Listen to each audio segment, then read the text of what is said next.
Hola, mi nombre es Eloísa Arana y les voy a contar un poco sobre centros germinales. Yo trabajo en amígdalas, que son básicamente, esta es una tinción de hematoxilina de eosina de tejido amigdalino. Como verán, es una bolsa de centros germinales. Cualquier órgano linfoide secundario en los organismos de los mamíferos tiene muchas de estas estructuras, sea el vaso, amígdalas, adenoides, y bueno, también se encuentran centros germinales en tejido linfoide asociado a mucosas. Probablemente a esta altura ustedes ya sepan que los centros germinales tienen mucho que ver con esta observación publicada por Heisen en el paper que está chiquito ahí abajo el título. Lo principal de ese paper es el gráfico que vemos arriba, en el cual ven cómo aumenta la afinidad de los anticuerpos medidos en suero por determinado antígeno que fue inoculado en un mamífero, cómo aumenta la afinidad de estos anticuerpos con las semanas post-inmunización.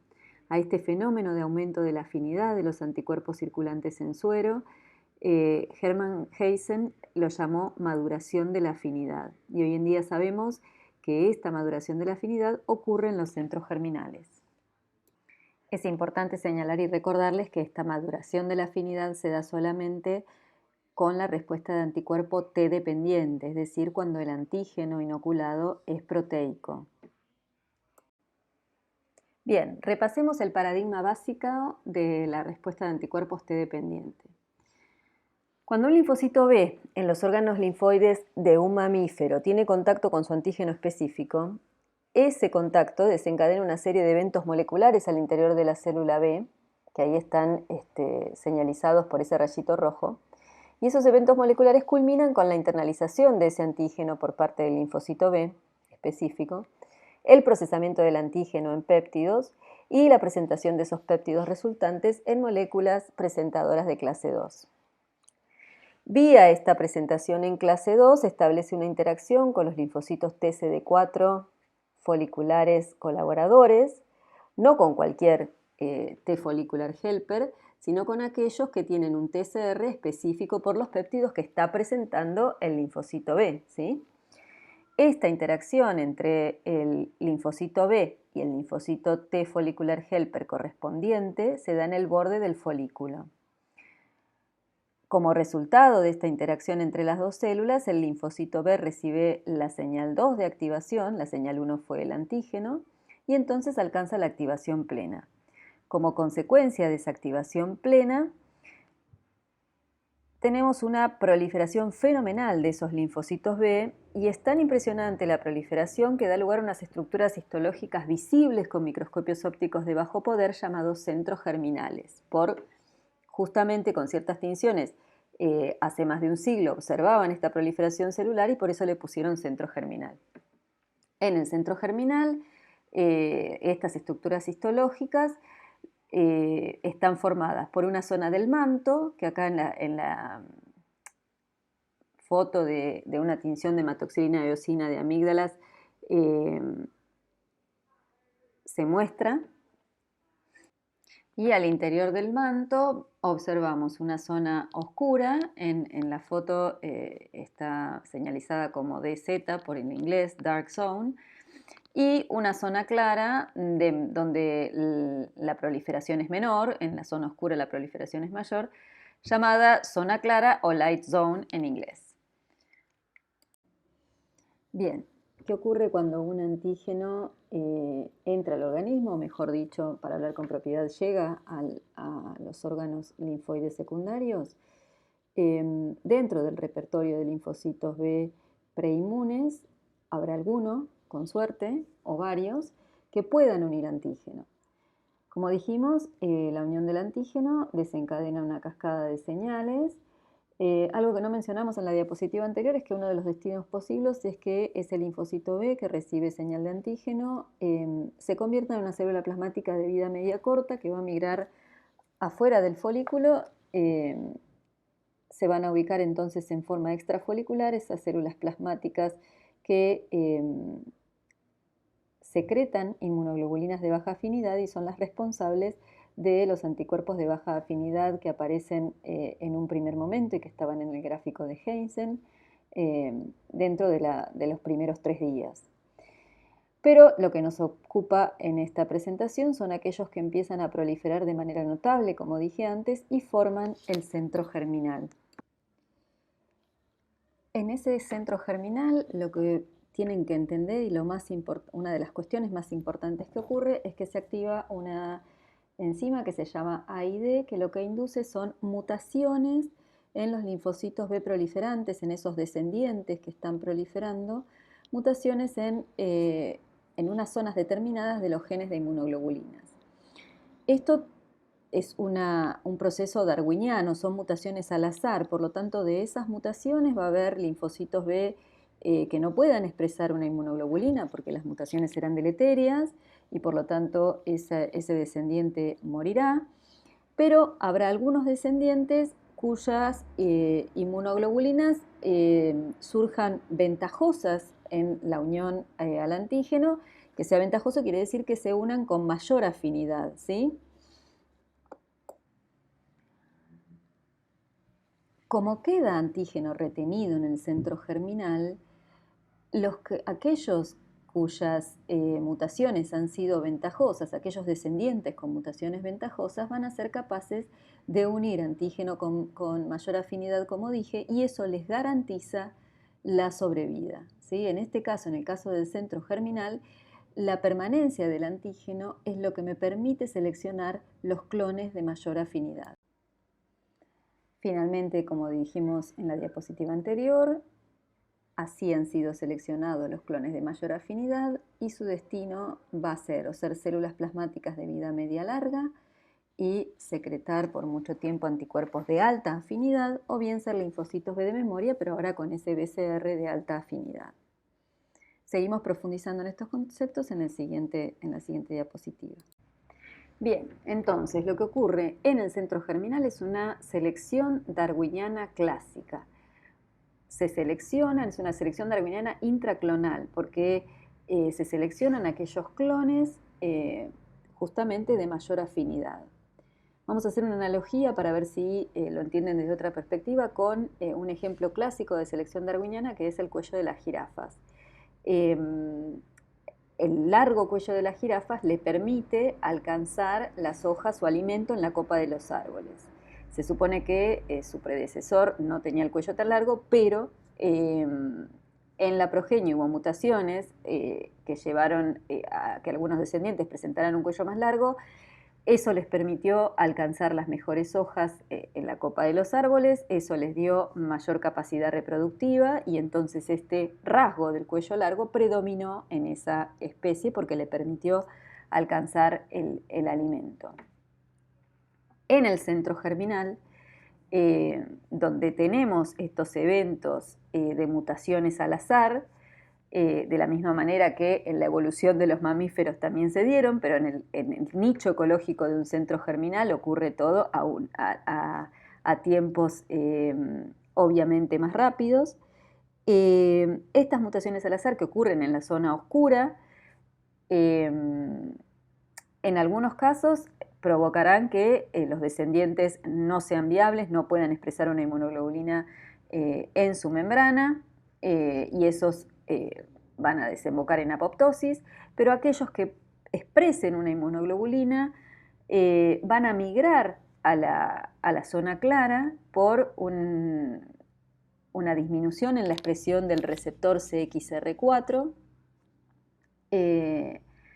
Una vez que estén en la zona clara, donde está el antígeno que les comenté en la diapositiva anterior que servía de plataforma de selección, ese antígeno está en forma de inmunocomplejos en la superficie de las células foliculares dendríticas.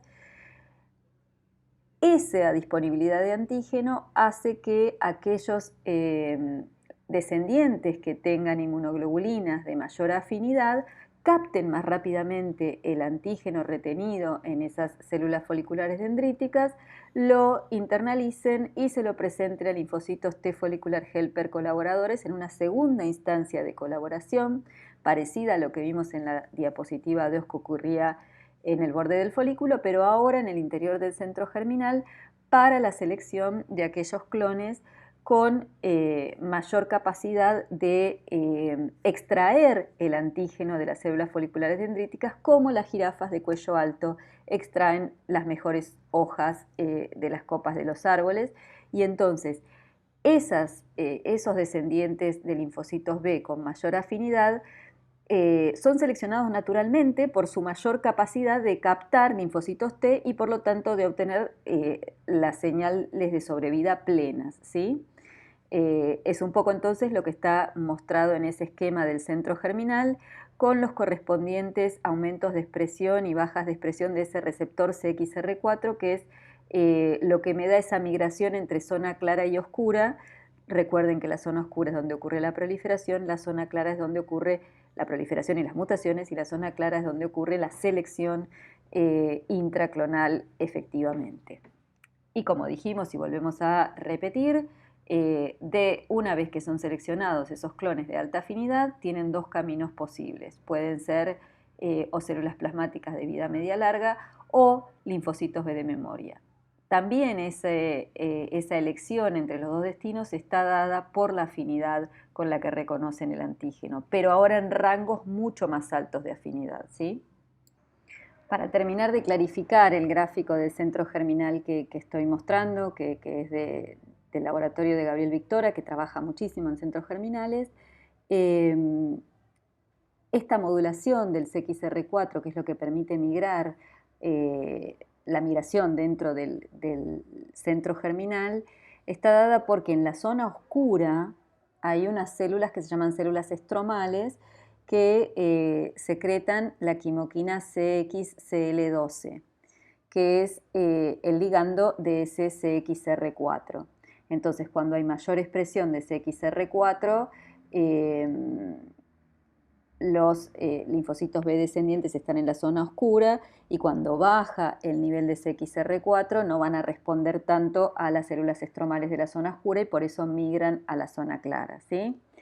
Y lo otro que quería marcar es esos rayitos amarillos, que son las dos señales 1 y 2 que permiten la sobrevida del linfocito B descendiente de alta afinidad, como ocurría en el borde del folículo. Esa doble señal también es necesaria para la sobrevida, ahora en la segunda instancia de colaboración dentro del centro germinal.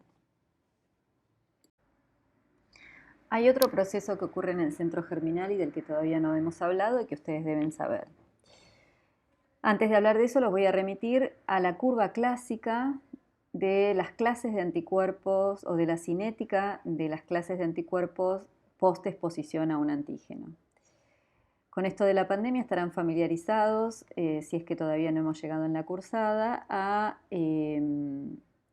los tipos de anticuerpo, cómo va variando las clases de anticuerpo en el tiempo, después de la exposición a un antígeno.